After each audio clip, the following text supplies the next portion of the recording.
Shalom, peuple de Dieu.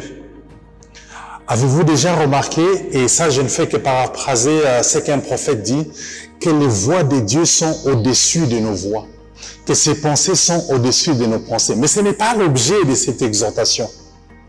Il y a des fois où le Seigneur vous mène sur des sentiers que vous ne comprenez même pas pourquoi vous vous retrouvez là. En réalité, c'est pour sa gloire. Tenez, prenez cette histoire. Souvenez-vous de cette femme Ruth, dans son livre justement, dans le livre qui porte son nom, au chapitre 2, verset 3.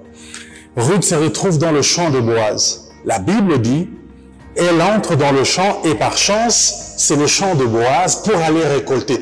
Au départ, c'est un travail humiliant. Il y a de l'humiliation dans ce travail parce que c'est un travail réservé aux pauvres.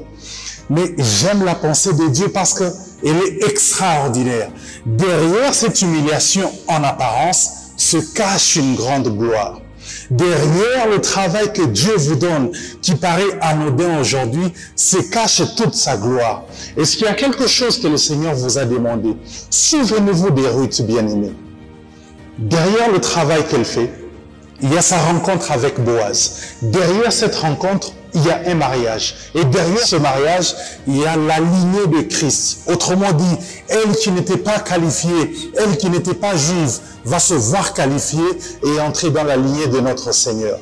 Mais pour entrer dans cette lignée, il y avait un prix à payer. Le prix à payer, c'est d'aller faire ce travail humiliant.